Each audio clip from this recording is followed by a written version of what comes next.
Welcome to only IAS. आज है 10 जुलाई 2020। तो आइए देख लेते हैं आज की करंट अफेयर्स एमसीक्यूज़ और यहाँ पर देखते हैं अपना पहला क्वेश्चन। जो पहला क्वेश्चन है वो रेड प्लस के बारे में है या फिर REDD प्लस के बारे में है। आपसे ये पूछा गया है कि जो स्टेटमेंट दिए गए हैं उनमें से कौन सा इनकरेक्ट है। Point to be noted, incorrect है। पहला स्टेटमेंट ये बोलता है कि साउथ अफ्रीका पहली ऐसी अफ्रीकन कंट्री बनी जिन्होंने रेड प्लस को लेकर जो अपने रिजल्ट्स थे उनको UNFCCC में सबमिट किया। दूसरा स्टेटमेंट ये बोलता है कि ग्लोबल इन्वायरमेंट फैसिलिटी यानी कि GEF वर्तमान में रेड प्लस को फाइनेंस कर रही है। और तीसरा स्टेटमेंट ये बोलता है कि इसका जो एम है वो ये है कि क्लाइमेट चेंज को मिटिगेट करने के लिए जो डेवलपिंग कंट्रीज़ हैं उन्हें फॉरेस्ट कंजर्वेशन के लिए इंसेंटिवाइज किया जाए। तो बताइए कौन सा स्टेटमेंट यहाँ पर इनकरेक्ट है और कौन सा करेक्ट है। अगर आपने रेड प्लस के बारे में पढ़ा है तो आप अपना जवाब सोच चुके होंगे। यहाँ पर देखिए, ये जो पहला स्टेटमेंट है ये भी इनकरेक्ट है और जो दूसरा स्टेटमेंट है ये भी इनकरेक्ट है। तीसरा स्टेटमेंट केवल करेक्ट है और इस हिसाब से जो आपको जवाब मिलेगा that will be 1 and 2 only. 1 and 2 only आपका आंसर है। इसका मतलब ये नहीं कि दोनों स्टेटमेंट सही हैं, ये दोनों गलत हैं, इसलिए ये आपका आंसर है। पहला इनकरेक्ट इसलिए है बिकॉज युगांडा पहली अफ्रीकन कंट्री बनी जिन्होंने अपने रिजल्ट सबमिट किए, और दूसरा स्टेटमेंट इनकरेक्ट इसलिए है बिकॉज ग्रीन क्लाइमेट फंड करता है रेड प्लस के लिए, ना कि GEF। तो ये भी आपको पता ही होना चाहिए। रेड प्लस के बारे में कुछ बात करते हैं। रेड का फुल फॉर्म है reducing emission from deforestation and forest degradation. अगर आप यहाँ पे प्लस लगाते हैं तो इसका मतलब ये है कि यहाँ पर conservation, sustainable management of forest और फॉरेस्ट कार्बन स्टॉक को डेवलपिंग कंट्रीज में इन्हेंस करने का प्रयास किया जाएगा, मतलब प्लस के तौर पे ये किया जाएगा। तो यहाँ पर फॉर द फर्स्ट टाइम इसे निगोशिएट किया गया था 2005 में, और उद्देश्य तो यही है कि फॉरेस्ट कंजर्वेशन के माध्यम से क्लाइमेट चेंज से लड़ा जाए। जो अगला प्रश्न है वो बॉन बीबीर पालागान के बारे में है। बताइए कौन सा यहाँ पर आपके पास ऑप्शंस हैं। आपसे ये पूछा गया है कि एक सेंचुरीज ओल्ड फोक थिएटर है, कहाँ का है, किस रीजन का है। आपके पास ऑप्शंस हैं वेस्टर्न घाट, सुंदरबंस, ईस्टर्न हिमालय और गल्फ ऑफ कच्छ। बॉन बीर पालागान, बताइए अगर आपने इसके बारे में पढ़ा है तो चलिए मैं आपको सही जवाब बता देता हूँ। ये जो फोक थिएटर है ये सुंदरबंस का है, तो आपका जो सही जवाब होगा दैट विल बी बी। ये एक ड्रामेटिक परफॉर्मेंस है जहाँ पर जो कल्ट गॉडेस हैं बोनबीबी उनको वर्शिप किया जाता है। ये वेस्ट बंगाल और बांग्लादेश में परफॉर्म किया जाता है। लास्ट में आपको पालागान एक शब्द मिला होगा। पाला का मतलब होता है लॉन्ग नरेटिव वर्सेस और गान का मतलब सॉन्ग होता है बंगाली में। देखिए जो लोग फॉलोअर्स हैं बोनबीबी के वो फिशरमैन होते हैं, क्रैब कलेक्टर्स होते हैं, हनी गैदरर्स होते हैं। उनकी ऐसी मान्यता है कि जब वो फॉरेस्ट एरिया में एंटर करते हैं तो बोनबीबी उनको प्रोटेक्ट करती हैं और इस वजह से उनके काफ़ी सिग्निफिकेंस भी होता है। ठीक है, जो अगला क्वेश्चन है वो सिक्योरिटी बॉन्ड्स के बारे में है। पहला स्टेटमेंट ये कहता है कि ये एक 3 पार्टी एग्रीमेंट होता है जहां पर प्रिंसिपल, ऑब्लिजी और सिक्योरिटी कंपनी ये तीनों आपस में लीगली बाइंड हो जाते हैं। दूसरा स्टेटमेंट ये बोलता है कि ये फाइनेंशियल गारंटी देता है कि जो कॉन्ट्रैक्ट है वो प्री डिफाइंड और म्यूचुअल टर्म्स पे कंप्लीट किया जाएगा। बताइए कौन सा स्टेटमेंट सही है, कौन सा गलत है। आपने अपना जवाब सोच लिया हो तो देखिए मैं स्टेटमेंट आपको केवल पढ़कर बता रहा हूँ, या उसका पढ़ तो एग्जैक्टली नहीं रहा हूँ, बट मैं आपको समझा दे रहा हूँ कि वो स्टेटमेंट क्या है। मैं उसे एक्सप्लेन नहीं कर रहा हूँ क्योंकि एग्जाम में कोई आपको एक्सप्लेन नहीं करता है, आप पढ़ते हैं और उसका मतलब खुद ही समझते हैं। तो यहाँ पर जो स्टेटमेंट था मैंने उसे आपके सामने रख दिया। आप समझिए कि पहले स्टेटमेंट का मतलब क्या है, वो सही है या गलत है। यहाँ पर जो इसका जवाब है that is C, both 1 and 2 are correct. यहाँ पर अगर पर्सन ए और पर्सन बी के बीच में कोई कॉन्ट्रैक्ट हुआ है कि आप इस काम को इतने समय में इतने रुपए में कंप्लीट कर देंगे, तो पर्सन ए इस काम को पर्सन बी से लेना तो चाहते हैं लेकिन पर्सन बी को पर्सन ए पर भरोसा नहीं है, तो यहाँ पर एक सिक्योरिटी कंपनी एस आ जाएगी जो इस बात की गारंटी लेगी कि पर्सन ए अपना काम सही समय पे और जो डेफिनेट कैरेक्टरिस्टिक्स हैं उनके साथ कंप्लीट करेंगे। तो तीनों एक एग्रीमेंट में लीगली बाइंड होते हैं, तो ये स्टेटमेंट करेक्ट है।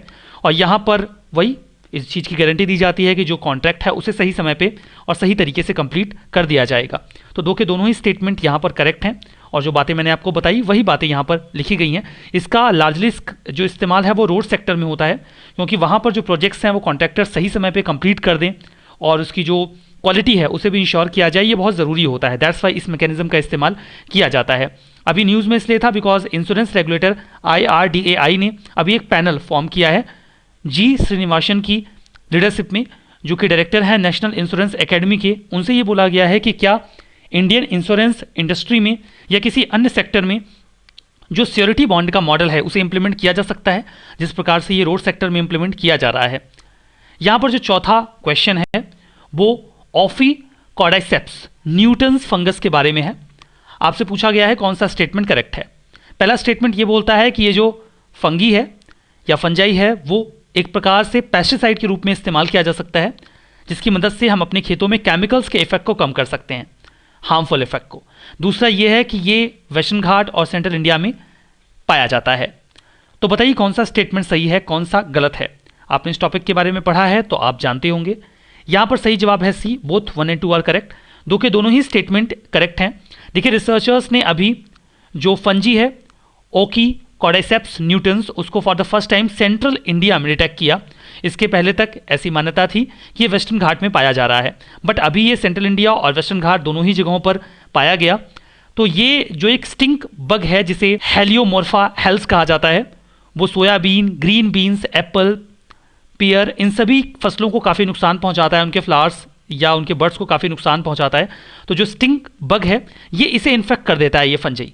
तो इस वजह से हमें पेस्टिसाइड्स का इस्तेमाल नहीं करना पड़ेगा, हमारे खेत सुरक्षित रहेंगे और जो हमारी फसलें बर्बाद होती हैं वो भी नहीं होंगी। इस स्टिंग बग से हम फसलों को सुरक्षित रख पाएंगे।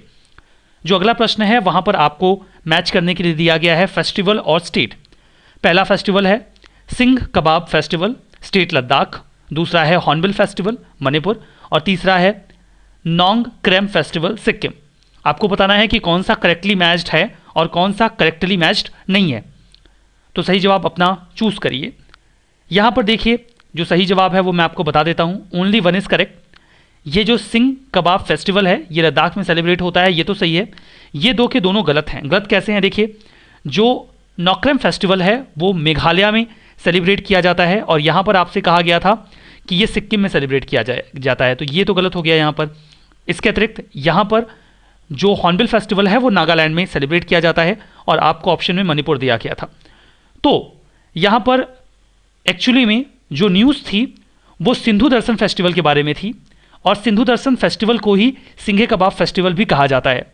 अब आप कहेंगे कि सर ये तो गलत बात है, हमने तो न्यूज़ में सिंधु दर्शन फेस्टिवल पढ़ा था। जिनका गलत हुआ है उनके लिए कह रहा हूँ, उन्हें ऐसा लग रहा होगा कि सिंधु दर्शन फेस्टिवल अगर पूछा गया होता तो हम आराम से बता देते कि लद्दाख में है। अब देखिए सिंधु दर्शन तो नाम से स्पष्ट हो ही जा रहा है कि ये सिंधु नदी के आसपास का कोई इलाका होगा, आप आइडेंटिफाई कर सकते हो। दूसरा ये कि सिंघे कबाब फेस्टिवल सिंधु दर्शन फेस्टिवल की जगह पे पूछ लेना कहाँ तक उचित या गैर उचित है, तो मैं आपको बता देता हूँ कि यूपीएससी भी ऐसा करती है। एक एग्जाम्पल मैं आपको देता हूँ। 2018 में पक्के टाइगर रिजर्व खूब न्यूज़ में था, खूब सारे लोगों ने उसको पढ़ रखा था। यूपीएससी ने पूछा या पक्के टाइगर रिजर्व या पक्के वाइल्ड लाइफ सेंचुरी। यूपीएससी ने पूछा पखोई वाइल्ड लाइफ सेंचुरी कहाँ पर सिचुएटेड है, कहाँ पर लोकेटेड है। बहुत ही आसान सा प्रश्न था, इसका सही जवाब अरुणाचल प्रदेश था। लेकिन आधे बच्चे नहीं कर पाए। क्यों नहीं कर पाए? क्योंकि उन्हें यह तो पता था कि पक्के wild life sanctuary Arunachal Pradesh में है, क्योंकि वो बहुत बार न्यूज़ में थी, लेकिन उन्हें यह नहीं पता था कि उसे ही पखोई वाइल्ड लाइफ सेंचुरी भी कहा जाता है। तो न्यूज़ में था इसीलिए पूछा गया था, बस उन्होंने नाम जो था वो पक्के ना पूछकर पखोई पूछ लिया। तो अगर किसी चीज़ का कोई दूसरा नाम भी है तो आप उसे जानते रहें, क्योंकि यूपीएससी अगर ऐसा खेल एक बार खेल चुकी है तो वो दोबारा भी खेल सकती है। तो इसीलिए आप नाराज़ नहीं होंगे कि मैंने क्यों सिंधु दर्शन फेस्टिवल की जगह पे सिंघे कबाब फेस्टिवल पूछ लिया, क्योंकि ऐसा यूपीएससी भी कर चुकी है। ठीक है, ये गुरु पूर्णिमा के दिन सेलिब्रेट किया जाता है। और यहाँ पर देखिए नीमू में अभी हमारे प्राइम मिनिस्टर गए हुए थे, तो वहाँ पर उन्होंने सिंधु दर्शन पूजा किया। तो नीमू में जो कि लोकेशन है लद्दाख में, ये जास्कर रेंज से सराउंडेड है और इंडस रिवर के पास में है। तो इसी रेफरेंस में ये फेस्टिवल न्यूज़ में आया था। जो अगला प्रश्न है ये तो हम डिस्कस कर ही चुके हैं। अगला प्रश्न जो है वो फोबोस के बारे में है। कई बार न्यूज़ में देखा गया इनर मोस्ट और नेचुरल सैटेलाइट है, किसका है? जुपिटर का, सैटर्न का, मार्स का या फिर वीनस का? वैसे तो बहुत ही फैक्चुअल क्वेश्चन है, न्यूज़ में है इसीलिए पूछ लिया, नहीं तो शायद नहीं पूछते इतना फैक्चुअल क्वेश्चन। खैर अगर न्यूज़ में है तो आपने अभी तक अपना जवाब चुन ही लिया होगा। सही जवाब मार्स है। अब न्यूज़ में क्यों था ये भी मैं आपको बता देता हूँ। एक्चुअली में हमारा जो मार्स कलर कैमरा है जो कि इसरो के मार्स ऑर्बिटर मिशन का पार्ट है, उसने अभी फोबोस की एक पिक्चर क्लिक की। ये वहाँ का इनर मोस्ट और लार्जर सैटेलाइट है। मार्स के 2 सैटेलाइट्स हैं, एक का नाम फोबोस है और दूसरे का डेमोस है। तो फोबोस की पिक्चर अभी हमारे इस मार्स कलर कैमरा ने क्लिक की है। फोबोस और डेमोस के बारे में for the first time discover किया था 1877 में एक अमेरिकन एस्ट्रोनॉमर असाफ हॉल ने। देखिए फोबोस की पिक्चर खींच पाना क्यों एक बड़ी बात है स्पेसिफिकली इसरो के लिए। इसरो कोई ऐसा पहला स्पेस ऑर्गेनाइजेशन नहीं है जिसने फोबोस की पिक्चर क्लिक कर ली है, पहले भी इसकी पिक्चर्स क्लिक की गई हैं, लेकिन फिर भी इंडिया के लिए ये एक बड़ी बात है बिकॉज जो फोबोस है वो कार्बोनेशियस जो कॉन्ड्राइट्स हैं उनसे बना हुआ है, जो कि लाइट को रिफ्लेक्ट नहीं करता। आप किसी चीज़ को पिक्चर तभी ले सकते हैं या देख तभी सकते हैं जब वो लाइट को रिफ्लेक्ट करे, तो इसीलिए उसकी पिक्चर को क्लिक करना थोड़ा मुश्किल काम होता है। उसकी पिक्चर भी क्लिक की गई और वहाँ पर कई सारे जो क्रिएटर्स थे वो भी विजिबल हैं, दैट्स वाई ये एक बड़ी बात है। जो अगला क्वेश्चन है वो कावासाकी डिसीज़ के बारे में है। पहला स्टेटमेंट ये बोलता है कि ये 5 साल के जो कम बच्चे हैं, उनसे कम बच्चे हैं उस उम्र के, उनमें ये ज़्यादा प्रभाव डालता है, अफेक्ट करता है। जो सिम्टम्स होते हैं उसमें रेड आइज, रैशेस और स्वेलन टंग इसके सिम्टम्स होते हैं। इसका जो कॉज है ये क्यों होता है ये आज तक हम जान नहीं पाए हैं। तो बताइए कौन सा स्टेटमेंट सही है, कौन सा गलत है। तो अगर आपने अपना जवाब सोच लिया हो तो क्या आपको लगता है कि कोई ऐसी डिसीज़ होगी जिसके कॉज हमें नहीं पता होंगे? बट ये सही स्टेटमेंट है। दोनों ही स्टेटमेंट करेक्ट हैं। सही जवाब है सी, 1 and 2 बोथ आर करेक्ट। देखिए कोविड-19 इन्फेक्शन तो चल ही रहा है, इन बिटवीन देखा गया कि बच्चों में कावासाकी डिसीज़ के भी सिम्टम्स मिले या इलनेस मिली, जो कि काफ़ी रेयर है, बहुत कम होता है। 5 साल से कम उम्र के बच्चों में ये बीमारी देखी जाती है। 5 दिनों तक लगातार बहुत हाई फीवर आता है। इसका कॉज क्या है ये वास्तव में हमें अभी तक नहीं पता है। रिसर्चर्स ये कहते हैं कि कुछ जेनेटिक और कुछ इन्वायरमेंटल फैक्टर्स की वजह से कावासाकी डिसीज़ होती है, बट न्यूज़ में है तो ये बातें इतनी तो एटलीस्ट आप जानते ही रहिए। जो अगला क्वेश्चन है वो प्रेरक दौर सम्मान के बारे में है। ये एक नया अवार्ड है, कैटेगरी ऑफ अवार्ड है, जिसे अभी हाल ही में लॉन्च किया गया। किस मिनिस्टर ने लॉन्च किया? चूंकि एक नया अवार्ड है तो आप जानते रहिए। बताइए कौन सा सही जवाब है। ऑप्शन है ministry of housing and urban affairs, ministry of human resource development, ministry of women and child development, ministry of environment, forest and climate change. सही जवाब है A, ministry of housing and urban affairs. देखिए प्रेरक दौर जो सम्मान है वो स्वच्छ सर्वेक्षण 2021 का पार्ट है। इसे ministry of housing and urban affairs ने लॉन्च किया। कई सारी कैटेगरीज हैं इसमें और हर कैटेगरी में 3 सिटीज़ को चुना जाएगा और उन्हें ये सम्मान दिया जाएगा। ठीक है। जो अगला प्रश्न है वो मैपिंग के ऊपर है। हमने यूरोप के डेजर्ट्स पर प्रश्न पूछने का प्लान बनाया था। तो पहला प्रश्न है कि चारा सैंड्स जो कि एक स्मॉल डेजर्ट है, चार्ल्स बेसिन में ये पड़ता है, तो बताइए ये कहाँ पर है? नॉर्वे में, साइबेरिया में, स्पेन में या फिर ऑस्ट्रिया में? अब देखिए, अब चार्ल्स बेसिन भी अगर आपको पता है तो आप पता कर सकते हैं कि ये कहाँ पर है। खैर अगर आपने पढ़ा होगा तो आप अपना जवाब सोच ही चुके होंगे। जो चारा सैंड्स है ये साइबेरिया में सिचुएटेड एक स्मॉल डेजर्ट है। देखिए साइबेरिया में चारा सैंड्स जो हैं वो सैंड के फॉर्म में डेजर्ट आपको मिलेगा, चार्ल्स बेसिन में वहाँ पर सिचुएटेड है। जो अपर सकुकान रिवर है उसी के पास में ये आपको मिल जाएगा। ठीक है। जो अगला प्रश्न है उसमें पहला स्टेटमेंट तो ये है कि टैबरनास जो डेजर्ट है वो एक प्रकार का सेमी एरिड डेजर्ट है। ये स्पेन के सदर्न मोस्ट प्रोविंस अल्मीरिया में सिचुएटेड है। बताइए स्टेटमेंट सही है गलत है। दूसरा ये है कि जो ओलेस्की सैंड्स है वो यूक्रेन में पाया जाने वाला एक डेजर्ट है जहां पर कुचहुरी पाए जाते हैं जिनकी हाइट 5 मीटर तक होती है। बताइए कौन सा स्टेटमेंट सही है, कौन सा गलत है। यहां पर मैं आपको बता दूं कि दोनों ही स्टेटमेंट सही हैं। और जो कुचहुरी है वो एक्चुअली में सैंड ड्यून्स को कहा जाता है वहाँ की लोकल लैंग्वेज में। तो जो आप इसके बारे में पढ़ते हैं तो आपको कुचहुरी मिलता है। ये सैंड ड्यून्स होते हैं जिनकी ऊंचाई 5 मीटर तक होती है इस डेजर्ट में। ठीक है। तो दोनों ही स्टेटमेंट यहाँ पर सही हैं। टैबरनास डेजर्ट स्पेन में और ओलेस्की डेजर्ट या ओलेस्की सैंड्स यूक्रेन में। यहाँ मैप में टैबरनास को पोर्ट्रे किया गया है, दिखाया गया है, तो ये आपने देख ही लिया है। कोर्सेस अवेलेबल हैं ओनली IAS पे DPP। 2 ऑप्शनल भी अवेलेबल हैं, PSIR सोशोलॉजी और करंट अफेयर्स की टेस्ट सीरीज। आप इन्हें एक्सेस कर सकते हैं, ओनली IAS के एप्लीकेशन में डाउनलोड कर सकते हैं। यहाँ पर देखिए कल के मैपिंग के पार्ट में आपको यूरोप की सारी लोकल विंड्स तैयार करनी है।